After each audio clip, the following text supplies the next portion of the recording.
നമസ്കാരം. ലോകം ആകാംക്ഷയോടെ ഉറ്റുനോക്കുന്ന ഇറാൻ അമേരിക്ക നയതന്ത്ര ബന്ധത്തിൽ വീണ്ടും കരിനിഴൽ വീഴ്ത്തിക്കൊണ്ട് ഇറാൻ പാർലമെന്റ് സ്പീക്കർ മുഹമ്മദ് ബഹർ ഖാലിഫാന്റെ വെല്ലുവിളി. ബെയ്റൂട്ടിലെ ദഹിയിൽ നിന്നും ഇസ്രയേൽ നടത്തിയ ആക്രമണം വെറും സൈനിക നീക്കമല്ല എന്നും മറിച്ച് അമേരിക്കയുടെ നയതന്ത്ര പരാജയമാണെന്നും ഖാലിബാഫ് തുറന്നടിച്ചു. എന്തായാലും ഇസ്രയേലിന് ആക്രമണം നടത്താൻ പച്ചക്കൊടി കാട്ടുന്ന അമേരിക്കയ്ക്ക് സ്വന്തം വാഗ്ദാനങ്ങൾ പാലിക്കാൻ ഒന്നുകിൽ താല്പര്യമില്ല, അതായത് ഒരിക്കലും താല്പര്യമില്ല എന്നതാണ് ഇവിടെ തെളിയുന്നത്, അല്ലെങ്കിൽ അതിനുള്ള കഴിവില്ല എന്നും അദ്ദേഹം പറയുന്നു.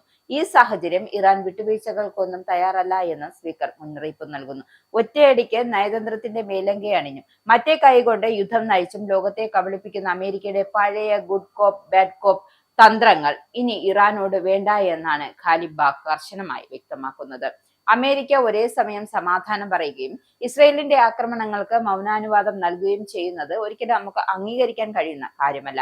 തങ്ങൾക്ക് നൽകിയ വാഗ്ദാനങ്ങൾ പാലിക്കാൻ അമേരിക്കയ്ക്ക് കഴിയുന്നില്ല എങ്കിൽ പിന്നെ എന്തിനാണ് ചർച്ചയുമായി മുന്നോട്ടു പോകുന്നു എന്ന ചോദ്യമാണ് ഇറാൻ ഉയർത്തുന്നത്. സമാധാനത്തിന്റെ പാത തുറന്നിടാൻ അമേരിക്ക അശക്തമാണ് എന്ന് തെളിഞ്ഞ സാഹചര്യത്തിൽ മുന്നോട്ടുള്ള ഏത് നയതന്ത്ര നീക്കങ്ങളും സംശയത്തിന്റെ നിഴലിലാണ്. ഇസ്രായേലിന് ആക്രമണം നടത്താൻ ഒത്താശ ചെയ്യുന്ന അമേരിക്കയുടെ നയങ്ങൾക്കെതിരെ യാതൊരുവിധ വിട്ടുവീഴ്ചയുമില്ലാത്ത നിലപാടാണ് ഖാലിബാഫ് സ്വീകരിക്കുന്നത്.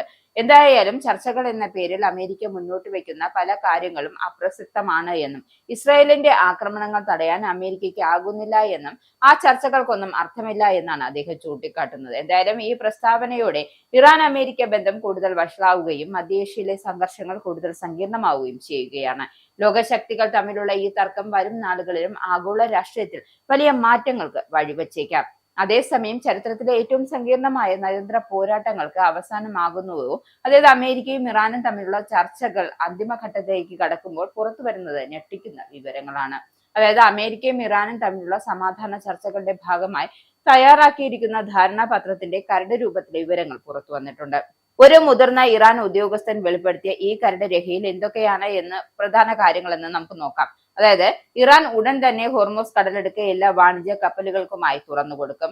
പിന്നെ മറ്റൊന്ന്, ഇറാന്റെ തുറമുഖങ്ങളിൽ അമേരിക്ക ഏർപ്പെടുത്തിയിട്ടുള്ള കപ്പൽ ഉപരോധം നീക്കം ചെയ്യും.